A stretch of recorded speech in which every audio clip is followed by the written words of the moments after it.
গত 17 বছরে আমরা আন্দোলন সংগ্রাম করে আজকে যে নতুন অবস্থা তৈরি করেছি, এই অবস্থায় ভালো মানুষকে আমরা আগামী দিনে পার্লামেন্টে পাঠাতে চাই।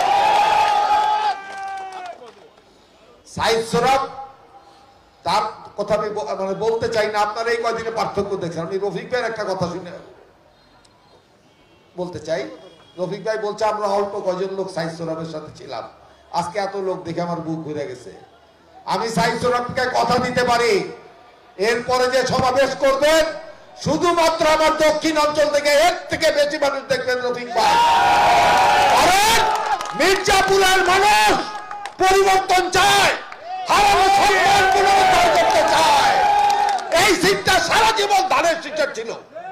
বদর উকিলের কথা মনে নাই? ভোট দিল খালেদের, বদর উকিল কেমনে হলো?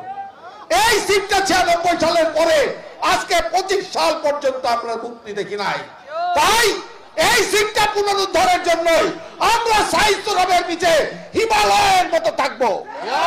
সাহস হারাবেন না।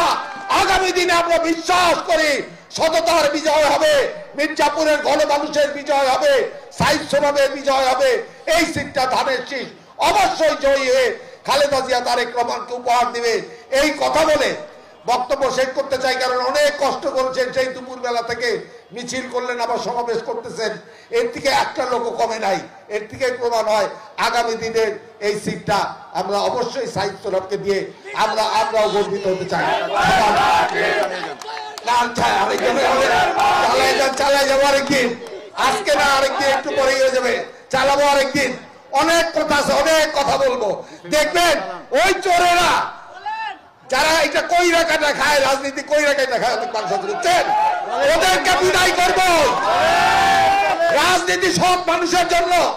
আমার নেতা জিয়াউর রহমান বীর উত্তম একজন সততার পরীক্ষা উত্তীর্ণ মানুষ ছিলেন।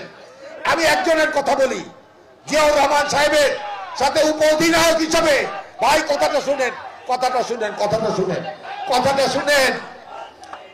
জিয়াউর রহমান সাহেবের সময়, যুদ্ধের সময়, যিনি যশোর ক্যান্টনমেন্টে একজন জুনিয়র অফিসার ছিলেন, তিনি বিদ্রোহ করেছিলেন। তার নাম মেজর হাফিজ, আমাদের স্থায়ী কমিটির সদস্য। জিয়াউর রহমানের নেতৃত্বে যে জেড ফোর্স গঠিত হয়েছিল, সেই জেড ফোর্সের উপ অধিনায়ক হিসাবে সাহসের সাথে নেতৃত্ব দিয়েছিলেন। তিনি আমাকে বলে, সাদেক, আমার বাবা 2 বার এমএনএ, আমি 6 বার এমপি হয়েছি, 2 বার মন্ত্রী হয়েছি, এখনো বাবার ফ্ল্যাটে থাকি। আর এই চোরের দল একবার এমপি হয়ে কিভাবে কোটি কোটি টাকা কামায়? জিয়াউর রহমানের দল করতে হলে সততা থাকতে হবে। জিয়াউর রহমানের দল করলে পরিচ্ছন্ন হতে হবে। জিয়াউর রহমানের দল করতে হলে গণমানুষের সাথে গণমানুষের মতোই আচরণ করতে হবে।